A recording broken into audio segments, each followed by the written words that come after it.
কিন্তু ভুল মেসেজ দিলে হবে না। কালকে মনিটরিং হয়েছে বা গত 2 দিন মনিটরিং হচ্ছে, এখন প্রাইসটা একটু কমের দিকে, তো সেটা তো আপনাকে এখানে রিফ্লেক্ট করতে হবে। আপনি নিজেই তো বলেছেন আজকের রেট কত বলেন, 45 থেকে 48 টাকা। আপনি নিজে বলেছেন তো, কিন্তু 51 টাকা ছিল আপনার 2 দিন আগের রেট। তো আপনার কাজ হচ্ছে এটা আপডেট করা, শুধু এটা আপডেট না করলেই আপনার জরিমানার বিধান আছে। আমি নিজে এই প্রতিষ্ঠানকে আগেও জরিমানা করেছি মূল্য তালিকার জন্য। আজকেও আপনি 20 তারিখ, আজকে কি 20 তারিখ না 21 তারিখ? হ্যাঁ 21 তারিখ, তাই না? তো একই যদি জিনিস 5,000 টাকা জরিমানা করছিলাম, জরিমানা কম হওয়া থেকে এই কাজটা বারবার হচ্ছে, তাহলে আমি জরিমানা বাড়াই দিচ্ছি যাতে আপনাদের আর দোকান খুলতেই না হয়। কেন আপনি কি চেঞ্জ করে ফেলছেন? এই ব্যানারটা ছিল না তখন। এই ব্যানার কবে লাগাইছেন? নতুন মালিকানায় নিয়েছেন, নতুন মালিক হয়েছেন, কবে নতুন আপনার মালিকানা চেঞ্জ হয়েছে কি? তো ট্রেড লাইসেন্সটা দেখান নতুন মালিকানা। আর এই দেশি পেঁয়াজ কত যাচ্ছে? 47 থেকে 51। এত কেন পার্থক্য, এত কেন এখন কম? আজকে কত? আজকে কত? আজকে 45 46 48। আর 51টা কি? মানে আপনি 47 থেকে 51 দুটো রেটই লিখেছেন, তো এটা কারণ কি? এক এক মাল মানে এক এক মাল এক এক সাইজ। মানে এক এক জায়গার দাম এক এক রকম। আচ্ছা 51 টাকা বিক্রি করেছেন। 51 টাকা কোন জায়গাটা? পাবনারটা? আপনারটা আর কম দাম কোন জায়গাটা? ফরিদপুর বাংশা। ফরিদপুর পাংশা। মানে আজকে কত রেট? আজকে আপনার রেটটা কত?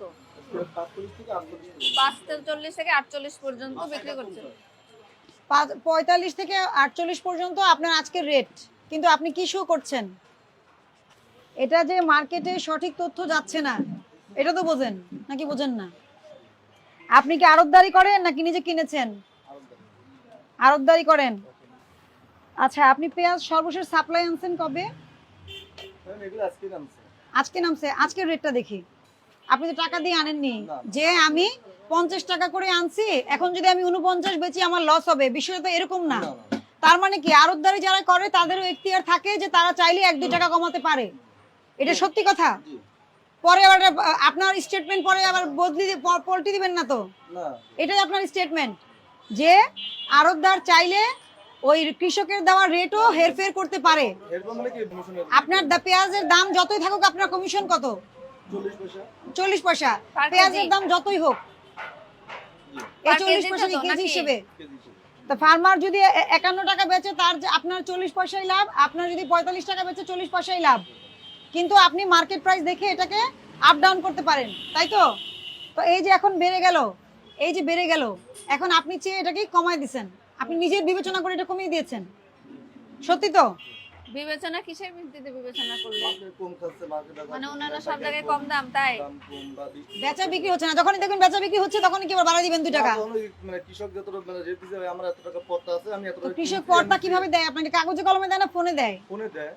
ফোনে এগুলি বন্ধ করতে হবে। কাগজে তো রাখতে হবে, আপনার একটা চালান ডকুমেন্ট তো থাকতে হবে। কৃষককে এটাও তো বলবেন যে আপনি যে আমাকে এই রেটে দিছেন, ফোনে কি বলছেন আমি তো কল রেকর্ড করি নাই, কল রেকর্ডে বোঝা যাবে না কে কথা বলছে। কৃষককে বলবেন আপনার নাম ঠিকানা লিখে, মোবাইল নম্বর, এনআইডি নম্বর, এগুলো দিয়ে আপনি আমাদেরকে আজকের বা অত তারিখের মানে রেট এত টাকা হবে এরকম করে বলে আপনাকে বিষয়টা ক্লিয়ার করতে, তারপরে আপনি এটা নেগোসিয়েট করবেন। কিন্তু সেই ইম্প্যাক্ট কনজিউমারের উপরে পড়া যাবে না। আমি কি আপনাকে বোঝাতে পারছি? কথা আপনি বুঝছেন?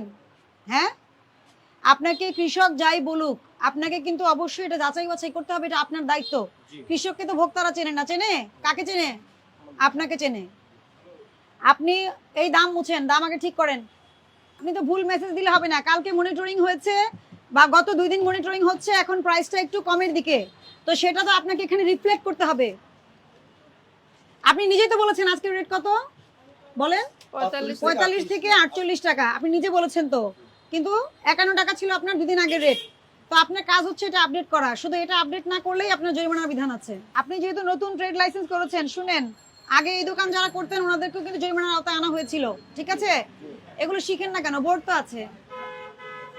না না, বোর্ড তো আছে, আপনি পাশেই বসে আছেন। এখন বাজে 3টা, এমন তো না যে দোকানে শাটার মাত্র খুলেছেন, তাই কি? হ্যাঁ, তাহলে ইগনোরেন্স কেন? এখন ভাউচার আপনার এখানে এনেও আমরা পরীক্ষা করে দেখতে পারি না যে আপনারা আসলে ভাউচার দেন। এটা কি জামাল? কোন এলাকার? এটা কোন দেশের জামাল? বাংলাদেশের জামাল। কিন্তু বাংলাদেশের কোথাকার? ঢাকার। ঢাকা কত বড়? ঢাকা ম্যাডাম অনেক বড় ম্যাডাম। তা আপনি উনার মোবাইল নাম্বারটা যদি রাখতেন, ওনার মোবাইল নাম্বার এনআইডি রাখবেন, এনআইডি নম্বর। সবার এনআইডি আছে এখন, আপনি বললে হবে না যে নাই। 18 বছরের কমে কেউ তো আর আপনার কাছে কিনতে আসে না, আসে? মোবাইল নম্বর, এনআইডি নম্বর আপনাকে জিজ্ঞেস করবেন কোন এলাকায় বিক্রি করে, তাহলে আমরা আমরা ওই ভেরিফাই এলাকায় যে করতে পারবো। ভেরিফাই করতে পারি যে আপনি মেসেজ ক্লিয়ার, পরিপূর্ণ ভাউচার দিবেন। আর পেঁয়াজ কোথা থেকে আসছে ডিটেইলস ডকুমেন্ট রাখবেন, খালি পাংশা বললে হবে না। ওনার ঠিকানা আছে না, যে কৃষক দিয়েছে বা যে কি যেন রাখি বললেন, রাখি ব্যাপারী, করে যারা। যে ব্যাপারী দিয়েছে, হাওয়ায় হাওয়ায় তো বিজনেস করা যাবে না। ওনাকে বলবেন আপনার এনআইডির কপিটা দিবেন, আপনার নাম ঠিকানা সঠিক দিবেন, দিলে আমরা আপনার পেঁয়াজ রাখবো, বিক্রি করব। যে দিবে না তারটা করবেন না। কেন জানেন? এটা নিশ্চিত হওয়ার জন্য যে আসলে ফরিদপুরে বা রাজবাড়িতে কি হচ্ছে। আপনি যদি শুধু বলেন যে আজাদ পাংশা, পাংশা কি আজাদ নামে আর কেউ নাই? কতজন থাকতে পারে? কিভাবে খুঁজে বের করবো আমরা? সুযোগ আছে? মোবাইল নাম্বারটাও তো রাখেননি। তার মানে কি উনি যদি অবৈধভাবে লাভ করে আপনিও তার অংশ হবেন, এটাই আমরা বুঝবো। এবং যোগ সাজসে আপনারা সেই কাজটা করছেন, এটা আমরা ধরে নেব। মূল্য তালিকা শুধু প্রদর্শন না করলে, আপডেট না করলে কি হয়? 1 বছরের কারাদণ্ড হয়, 50,000 টাকা অর্থদণ্ড হয়। আপনি ব্যবসাটা শুরু করেছেন কবে? নতুন মালিকানা চেঞ্জ করে কবে শুরু করেছেন? হুম? এই রমজানে? না গত রমজানে, গত রমজানে। মানে এই বছরের আগের বছরের রমজানে। তাহলে শিখবেন। হ্যাঁ, মূল্য তালিকা আপডেট না করার কারণে আপনাকে আমি সতর্ক করে 5,000 টাকা জরিমানা করলাম, সতর্ক করলাম। এরপরে কিন্তু আর সতর্ক করব না। আপনি যেহেতু মালিকানা চেঞ্জ করেছেন, যদি আগের প্রতিষ্ঠান থাকতো তাহলে জরিমানা আমি অনেক বেশি করতাম, কারণ তাকে একবার সতর্ক করা হয়েছে।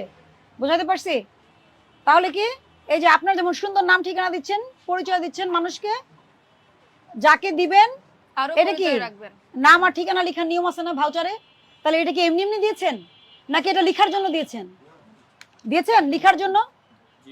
তাহলে তারিখ, নাম, ঠিকানা সঠিকভাবে লিখবেন, দর সঠিকভাবে লিখবেন এবং মোবাইল নম্বর অবশ্যই লিখবেন, যাতে তাকে ট্রেস করা যায় ঢাকা শহরের কোথায় এই পেঁয়াজটা বিক্রি হচ্ছে। আমি বোঝাতে পারছি আপনাদেরকে? পণ্য রেটটা নিবেন, কার পেঁয়াজ এটা এনশিওর করবেন, মূল্য তালিকাটা আপডেট এখন কি করবেন বলতে এবং আপনি চাচ্ছেন? বিক্রয়ের সময় সঠিকভাবে ভাউচার দিবেন। খুব বেশি কাজ তো না আপনার।